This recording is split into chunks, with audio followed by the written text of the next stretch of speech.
নিবারণ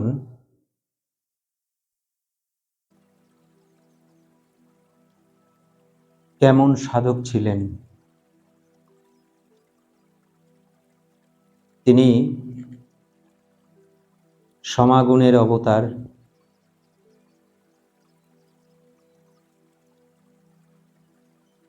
তিনি গুরুদেবের পাটা টিপতে টিপতে তিনি পরম পিতার জ্যোতি দর্শন লাভ করেন।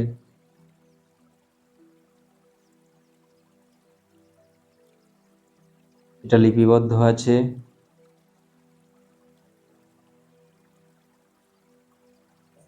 একটি বিষয় বারবার বলেছি যে মহাত্মা নিবারণ নিজে যখন সাধনায় রত ছিলেন, তিনি নমশূদ্র সম্প্রদায় থেকে এসেছিলেন। আর সেই সময় অনেকেই গুরুদেবের কাছে এসেছিলেন এই নমশূদ্র সম্প্রদায় থেকে। তাদের উৎসাহে সমদর্শন সাধনায় রত হয় গুরুদেবের সাহচর্যে। কিন্তু ওই মহাত্মা নিবারণ বাদে সবাই সমদর্শনে বিফল হয়। পরবর্তীতে গুরুদেব এক জায়গায় লিখছে, প্রাণপতিম নিবারণ, তোমা দ্বারা বহু লোকের দুঃখ নিবারণ হইবে বলিয়াই লোক অজ্ঞাতসারে নিবারণ রাম রাখিয়াছে। হ্যাঁ, একটি দুঃখ তো নিবারণ হয়েছিল, কেননা মহাত্মা গুরুনাথের কাছে খুব কম সংখ্যক দীক্ষিত হয়েছিল। পরবর্তীতে মহাত্মা নিবারণের কাছে প্রায় 5000 দীক্ষা লাভ করে। একটি দুঃখ নিবারণ করেন তিনি, সেটা হচ্ছে প্রকৃত দীক্ষা রূপ জন্ম তাদের দিয়েছিল, এই দুঃখটা নিবারণ হয়েছে। কিন্তু তারা যে সাধনায় উন্নতি করতে পেরেছে তা নয়, কেননা একজনও সমদর্শনে মানে মহাত্মা নিবারণের কাছে যারা যারা দীক্ষা পেয়েছে একজনও সমদর্শনে সিদ্ধি লাভ করতে পারেনি। একত্ব তো দূরের কথা।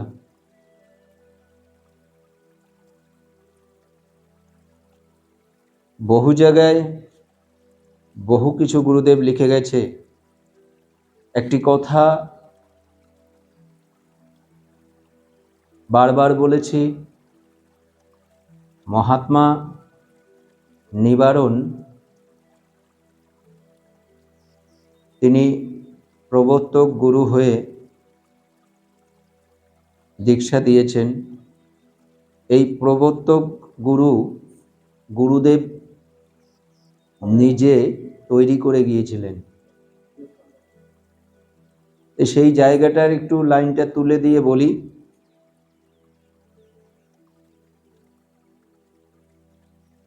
এইরূপ দীক্ষিত ব্যক্তির গুরু আমি হইব, তুমি তাহাদের প্রবর্তক নামে গুরু ভক্তি ভাজন হইবে। আর যাহারা দীক্ষার জন্য চেষ্টা করিবে, দীক্ষার্থী দিগকে আশ্রয় ও অন্নদান করিবে, তাহারা প্রপালক নামে খ্যাত হইবে। দীক্ষা যখন হয় তার পরিচর্যা করতে হয়, যে পরিচালনায় থাকে সে প্রপালক। এক প্রকার বলা যায় ডাক্তার, আর গ্রামাঞ্চলে দেখা যায় দাই, যে ওই প্রসব করার। ঠিক তেমনি দীক্ষা একটি জন্ম, এই জন্মের পরিচর্যা যারা করে ওটা পরিচর্যা। ঠিক তেমনি প্রপালক হতে হয়। প্রপালকের বহু কাজ থাকে, অনেক গুহ্য বিষয় থাকে, এখানে জ্ঞাতব্য না। প্রবর্তক গুরুদেব তৈরি করে দিয়েছিলেন, কিন্তু দুঃখের বিষয় যারা যারা দীক্ষা পেয়েছিল সেই সময় মহাত্মা নিবারণের কাছ থেকে, সবার দীক্ষার যে শপথ বাক্য হয় সেখানে কিন্তু সবাইকেই বলেছিল, আমি তোমার প্রবর্তক হইলাম। কিন্তু কেউ তাকে ওই সম্মানটুকুনো দেয়নি। প্রবর্তক গুরুরূপে তিনি সম্মানটুকু পাননি। কি করে পাবেন? ভক্তির মূল কিন্তু সূত্র মানে সমদর্শন সাধনা। সমদর্শন সাধনা না হলে কোনো সাধনাই হয় না। আর সেই সাধনায় যদি বিফল হয় তাহলে কি হতে পারে?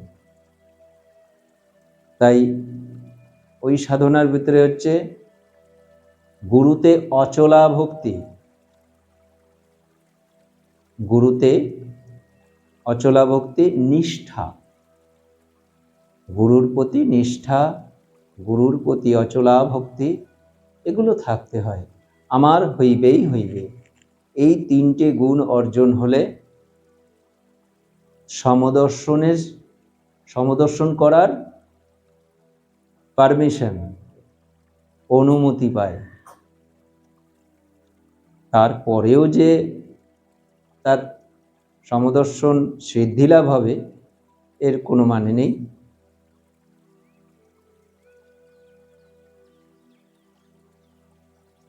সমদর্শনের ভিতরে বহু কিছু আছে যেগুলো, এই কথার পৃষ্ঠে একটি কথা মনে পড়ল। গুরুদেবের একটা উপদেশ আছে, গুরু যাহা যখন বলিবে তখন তাহাই করিবে, দোষ গুণ বিচার করিবে না। লোকে যাহাকে পাপ বলে, গুরু যদি তাহা করিতে বলে, লোক যাহাকে পবিত্র বলে, গুরু যদি তাহা নিষেধ করেন, অম্লান মদনে প্রফুল্ল মুখে তা করতে হয়। সমদর্শনে একজন ব্যক্তিকে মাংস খেতে বলেছিলেন। সবাই শুনে বলবে ওটা পাপ।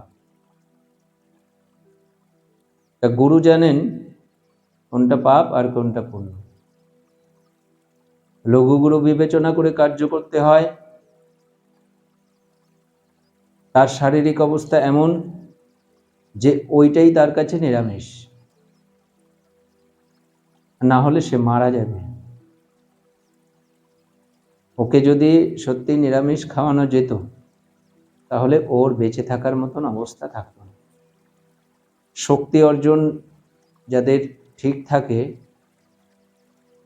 অনেক কিছুই আছে। অনেকে শারীরিক পীড়ার জন্য নানান রকম ঔষধ সেবন করে, খায়, কিন্তু যদি গুরু নিষেধ করে তাহলে সেটা খেতে পারে না। তাতে কি তার শারীরিক বৈকল্য দেখা যাবে? না, সেটার ভুরি ভুরি প্রমাণ আছে। তারপরেও সে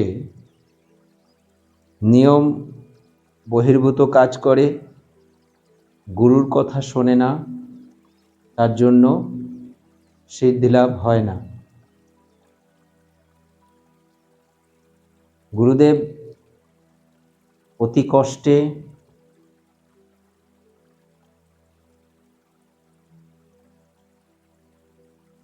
চারিদিকে হাহাকারের মতন অবস্থা ছিল যে কাকে সত্য ধর্মের ভার দিয়ে যাবে। পেতে পেতে অন্তিম সময় গুরুদেব যখন প্রায় পরলোকগত হবে, তার 4 বছর আগে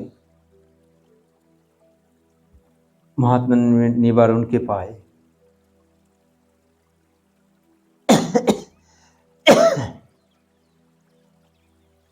মহাত্মা নিবারণ অতি সযত্নে গুরুদেবের বাক্য শুনে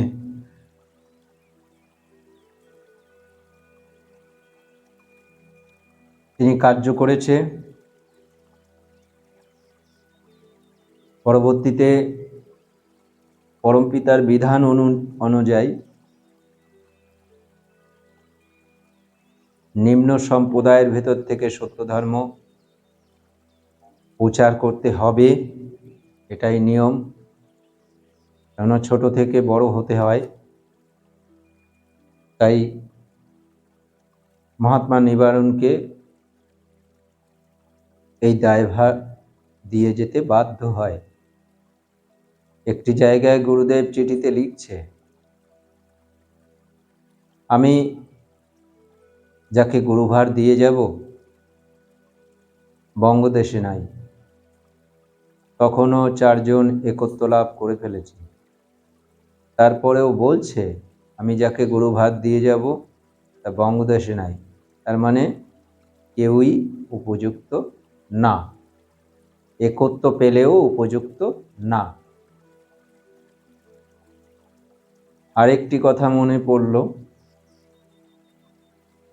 খুব গুরুত্বপূর্ণ। মহাত্মা সীতানাথ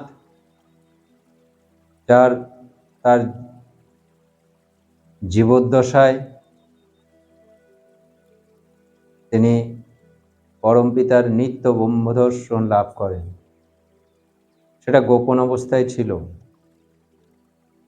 সেটা চিঠিতে লিখছে গুরুদেব। চিঠিটার লাইন কেউ যদি চায় বলে দেওয়া হবে।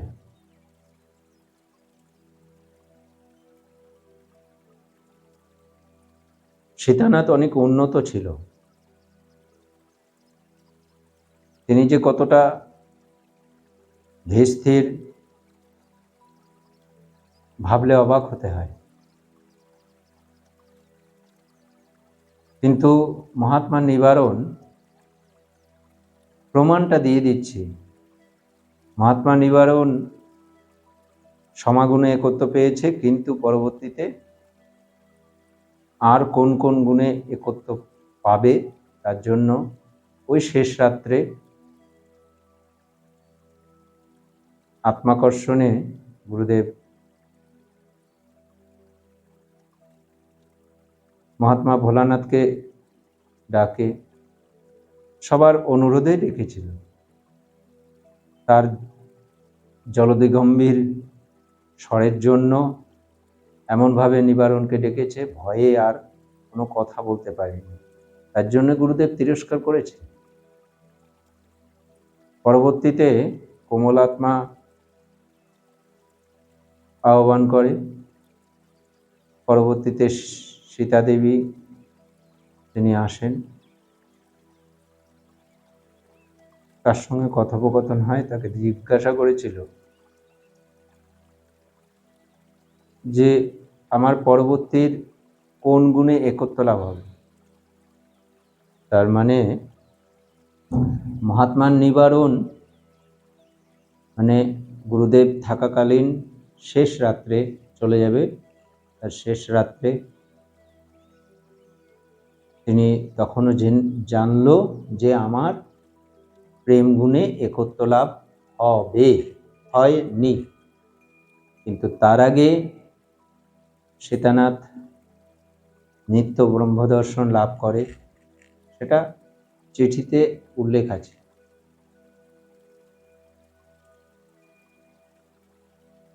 এই সত্যগুলো মানতে চায় না, দেখানো গুরু ভক্তি করে।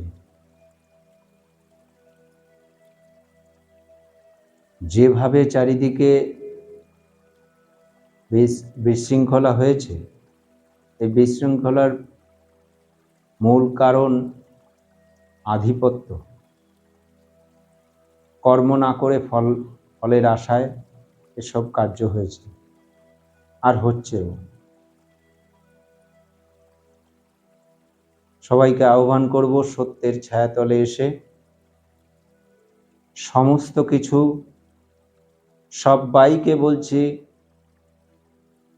অনুরোধ করছি, সবাই যাতে বইগুলো সংগ্রহ করে রাখে। সবাইকে একটাই অনুরোধ, সবাই যাতে বই পড়ে। প্রামাণ্য ওই বইতেই আছে। যদি সত্যি উন্নতি করতে চায় তাহলে উপাসনার সঙ্গে সঙ্গে বই পড়তে হবে। আমি যে কার্যটা করছি সে কার্যটা ঠিক কি ভুল,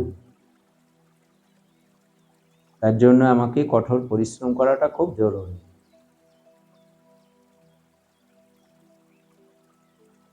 এই বলে